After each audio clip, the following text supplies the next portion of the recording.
Hi friends, welcome to our channel. நாம் இப்போ தென்காசியில் தான் இருக்கோம். தென்காசியிலேருந்து அம்பநாடு கிளம்பியாச்சு. இந்த அம்பநாடு கேரளா மாநிலம் கொல்லம் மாவட்டத்தில் தான் இருக்குது.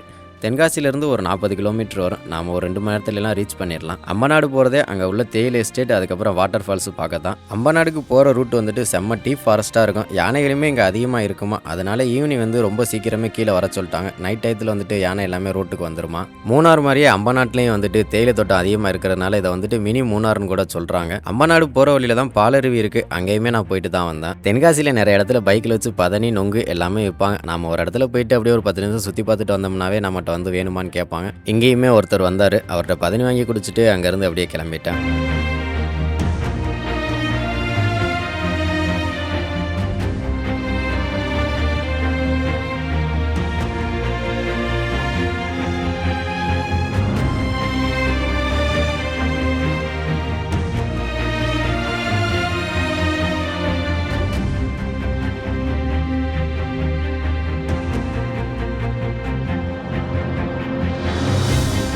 தென்காசியில் எந்த பக்கம் போனாலுமே இப்போ வந்துட்டு பனி அதிகமாக இருக்குது. அதனால ஹில்ஸ் வியூ வந்து ஒழுங்காகவே தெரிய மாட்டேங்குது. இந்த இடத்துலையுமே ரொம்ப தெரியவே இல்லை ஹில்ஸ் வியூ வந்துட்டு. இங்கே வந்துட்டு செக் போஸ்ட் நிறையா இருக்குது. இந்த ஏரியாவில் தானே தமிழ்நாடு கேரளா பார்டர் இருக்குது. அதனால் இந்த ரூட்டில் வந்துட்டு நிறையா வந்து ஹெவி வெஹிக்கிள் தான் போகுது. நீங்கள் வந்தீங்கன்னா அந்த ரூட்டில் வந்து பார்த்து ட்ரைவ் பண்ணுங்கள்.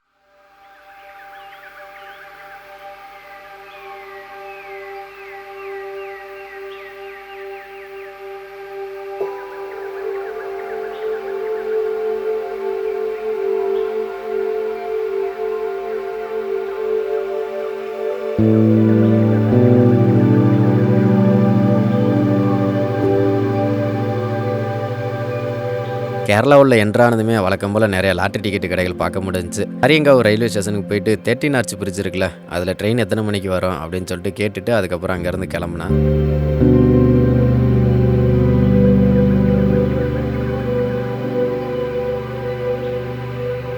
இந்த ட்ரிப்பில் பாலருவிக்கு போகிறதே பிளானில் இல்லை. மெயின் ரோட்லேயே இருக்கிறதுனால போயிட்டு போயிடலாம் அப்படின்னு சொல்லிட்டு வந்தேன். இங்கேருந்து பாலருவியோட டிஸ்டன்ஸ் பார்த்தீங்கன்னா 4 கிலோமீட்டர் வரும். ஆனால் வந்து ஃபால்ஸோட என்ட்ரன்ஸ் இங்கேருந்து 100 மீட்டர் தான். என்ட்ரன்ஸ்லேருந்து நம்மளை பஸ்ஸில் தான் வந்துட்டு ஃபால்ஸுக்கு கூட்டிகிட்டு போவாங்க. உள்ளே போனதுமே பைக்கு பார்க் பண்ணிவிட்டு என்ட்ரி டிக்கெட் எடுக்க போயிட்டேன். என்ட்ரி டிக்கெட் ஒரு ஆளுக்கு 70 ரூபாயும் பைக்குக்கு 25 ரூபாயும் வாங்கினாங்க. அது இல்லாமல் மற்ற டீட்டெயில் வந்துட்டு அந்த போர்டுலேயே வச்சிருக்காங்க. டிக்கெட் கவுண்டர்கிட்ட ஒரு சில கடைகள் இருக்குது. அது மட்டும் இல்லாமல் நம்ம வீட்டிலேருந்து சாப்பாடு கொண்டு வந்தாலுமே இங்கே வச்சு சாப்பிட்டுக்கலாம். அதுக்கு தனியாகவே இடம் இருக்குது.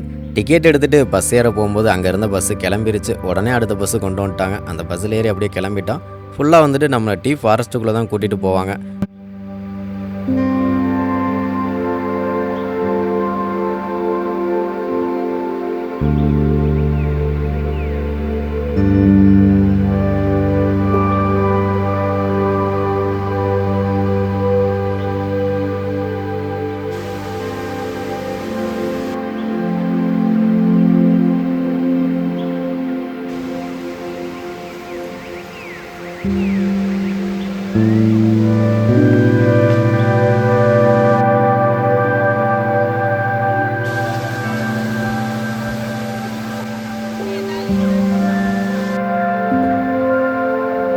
பஸ்ஸில் நம்மளை இறக்கி விட்ட இடத்துலேருந்து ஃபால்ஸுக்கு ஒரு 100 மீட்டர் நடந்து வரணும். இங்கே வந்துட்டு செம்ம கூட்டமாக இருந்துச்சு. ஃபேமிலிக்கு குளிக்கிறதுக்கு தனியாக இடம் அந்த மாதிரி எல்லாமே வச்சுருக்காங்க. ஃபாரஸ்ட் டிபார்ட்மெண்ட்லேருந்து இங்கே நிறையா பேர் இருக்கிறாங்க. நம்ம தேவையில்லாத இடத்துக்குலாம் போகக்கூடாது. கரெக்டாக அவங்க குளிக்கிறதுக்கு எந்த இடம் சொல்கிறாங்களோ அங்கே குளிச்சுட்டு நம்ம வாட்டில் வந்துடணும்.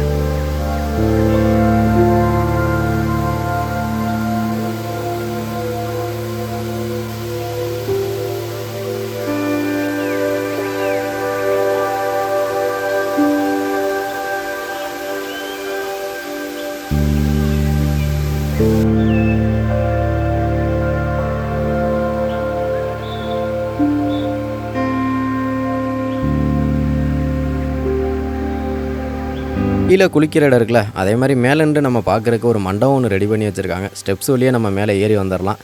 அங்கேயுமே போயிட்டு மேலேருந்து அப்படி இந்த கீழே உள்ள வியூ எல்லாமே பார்த்துட்டு அதுக்கப்புறம் தான் அங்கேருந்து கிளம்பி வந்தேன்.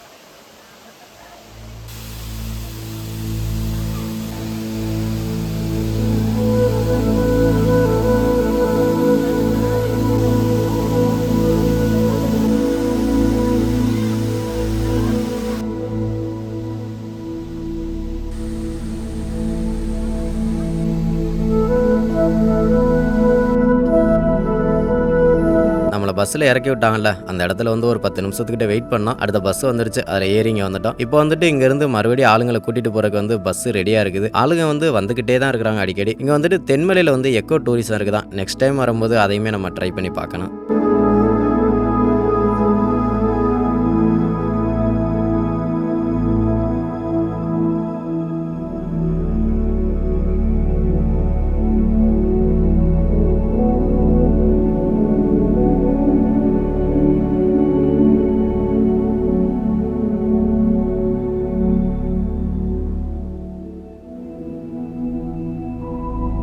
Thirteen arch bridge. இந்த பிரிட்ஜை வந்துட்டு நாம் நிறையா படத்தில் பார்த்துருப்போம். இந்த இடத்துக்கு ஆரியங்காவை தாண்டி தான் நம்ம வரணும். இந்த பிரிட்ஜு பக்கத்துலேயே ஒரு ஆறும் கூட ஓடுது. ஆறு ரோடு, அது பக்கத்துலேயே வந்துட்டு இந்த ரயில்வே ட்ராக்கு பார்க்குறக்கே வந்துட்டு செம்மையாக இருந்துச்சு. இந்த பிரிட்ஜு பார்த்தீங்கன்னா 1904 வந்து கொல்லத்திலிருந்து சென்னைக்கு பொருட்கள் கொண்டு வரதுக்காக ஆங்கிலேயர்கள் வந்து கட்டியிருக்காங்க. பாறை, சுண்ணாம்பு, வெள்ளம் அதை வச்சு தான் இந்த பிரிட்ஜ் வந்து கட்டியிருக்காங்க. மொத்தம் வந்துட்டு 13 தூண்கள் இருக்குது. அதனால தான் இதை வந்து 13 ஆர்ச் பிரிட்ஜ் அப்படின்னு சொல்கிறாங்க. 100 ஆண்டுகளை கடந்து இன்னுமே அப்படியே இருக்குது. நம்ம படங்களில் பார்த்தோம்னா தெரியும் இந்த பிரிட்ஜோட வந்து பரிணாமத்தை.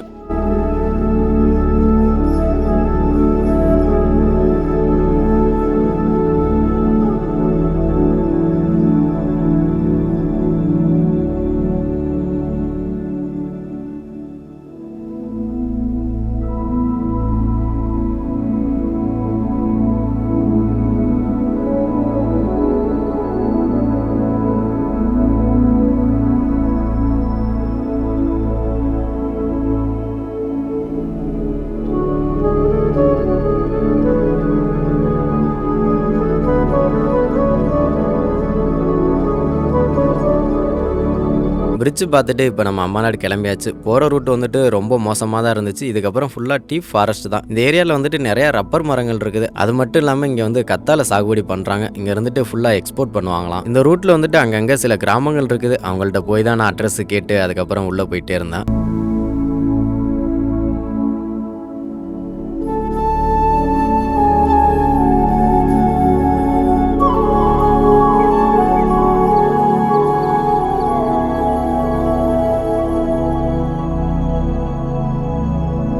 வர வழி ஃபுல்லாமே டீ ஃபாரஸ்ட் தான். ரப்பர் மரம் தான் அதிகமாக இருந்துச்சு. இந்த இடத்துல இருந்து தான் தேயிலை செடிகள் ஸ்டார்ட் ஆகுது.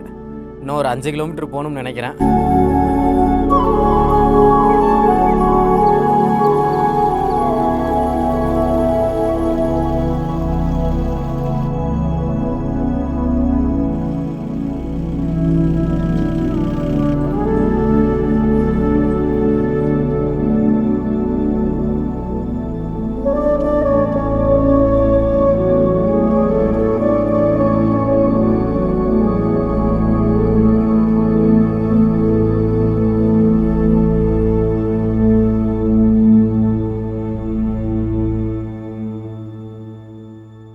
செக் போஸ்ட்டில் என்ட்ரி போட்டு வந்தாச்சு.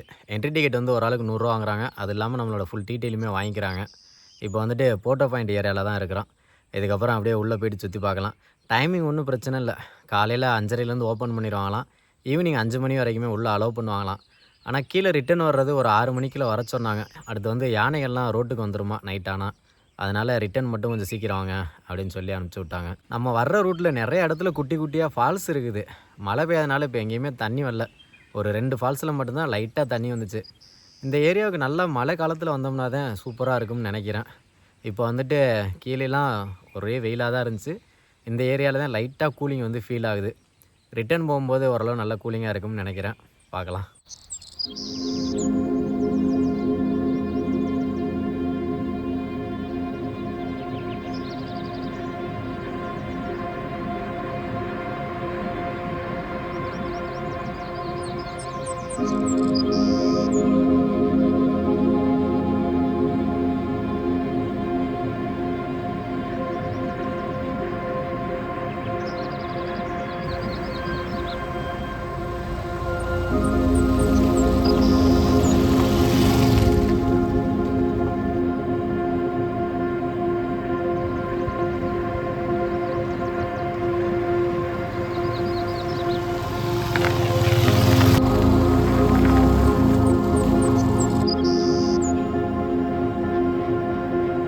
பிளேஸ் எல்லாமே செம்மையாக இருக்குது. ஒரு சில ஆளுங்கள் மட்டும்தான் அங்கே வந்துட்டு போயிட்டு இருந்தாங்க. அவங்ககிட்டயுமே பேசிட்டு இருந்தேன். மழை காலத்தில் அந்த ஏரியா வந்து இன்னும் அழகாக இருக்குமா. இங்கே பார்த்தீங்கன்னா நிறைய பீர் பாட்டில்லாம் கிடக்குது. இங்கே லோக்கலில் உள்ளவங்க வந்து குடிக்கிறாங்களா இல்லை ட்ரிப்பு வர்ற எல்லாரும் வந்துட்டு இந்த வேலையை பார்க்குறாங்களான்னு தெரில. நீங்களாம் ட்ரிப்பு போனால் இந்த மாதிரி பண்ணாதீங்க. 13 ஆர்ச் பிரிட்ஜில் வந்து 3:15க்கு ட்ரெயின் வரும் அப்படின்னு சொன்னாங்க. நான் 3:45 வரைக்குமே வெயிட் பண்ணி பார்த்தேன். ட்ரெயின் வரல. ட்ரெயின் வந்திருந்தா இன்னும் நல்லா இருந்திருக்கும். அதோட வெயிட் பண்ணி பார்த்துட்டு தான் கிளம்பி வந்துட்டேன்.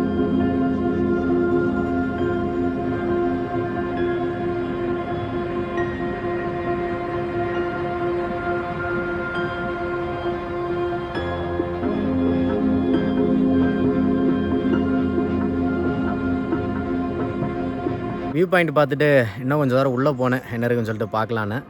ரோடு ரொம்பவே மோசமாக இருக்குது. அது இல்லாமல் இந்த பக்கம் தான் மூங்கில் மரம் நிறைய இருக்குது. யானை சாணமே ரோட்டில் கிடக்குது.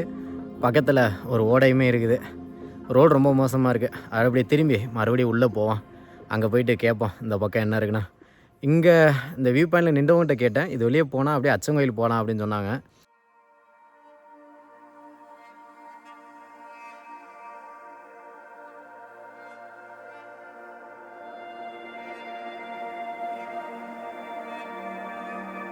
ஊருக்குள்ளே வந்துட்டு டீ கடையில் டீ சாப்பிட்டேன். நம்ம தமிழ்நாட்டுக்காரர் தான் இங்கே டீ கடை வச்சிருக்காரு. காட்டு பண்ணி ஒன்று வந்து கடைக்கு பக்கத்தில் அது பாட்டுக்கு சுற்றிக்கிட்டு இருந்துச்சு. என்னென்ன காட்டு பண்ணிலாம் அசால்ட்டாக வருது அப்படின்னு அவங்ககிட்ட கேட்டேன். ரெகுலராகவே அது இந்த ஏரியாவுக்கு வருமா. இவங்களுக்குமே அது பழகிருச்சு.